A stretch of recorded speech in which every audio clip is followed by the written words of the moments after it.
দা, রোজ নতুন নতুন তৃণমূল জামানায় যে দুর্নীতি হয়েছে, তো রোজ নতুন নতুন লোক আসে, ওই এলাকার যারা দাদা ছিল তাদের দুর্নীতিগুলো এসে আমাদেরকে বলে। এনারা আজকে এসছে আলামপুর লাল মসজিদের এখান থেকে।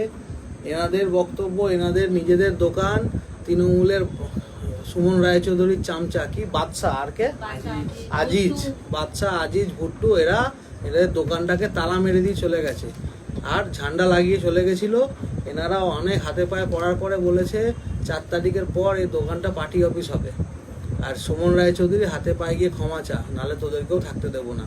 এখন এনারা পুলিশের দ্বারস্থ হয়েছিল, ভোটের আগে পুলিশ কোনো স্টেপ নেয়নি, কিন্তু আমি এনাদেরকে আবারও পুলিশের কাছে পাঠাবো। আশা করি পুলিশ এদের সমস্যার সমাধান করে দেবে খুব তাড়াতাড়ি। আর দোকানটা তালা চাবি ফাবি সব ওদের কাছে আছে না?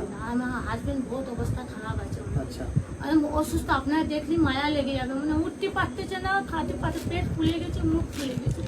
1 মাসে এরকম করেছে, ছেলেকে নাক ফাটতে দিয়েছে, আমাকে মেরে 16 বছরের ভাই আছে, সবের থেকে ছোট, ওকে ঘুষো মেরেছে, লাথি মেরেছে, বাচ্চা আজি মেরেছে, আমার মেরে হাসুল আমাকে মেরে কাপড় ছেড়ে দিয়েছে। আমি সব থানাতে ওই বাদশা আজিজ আর ভুট্টো আর ওর ছেলেগুলো ছিল। ঠিক আছে, আপনারা যান কালকে থানায়, তারপর আমরা দেখছি। ঠিক আছে।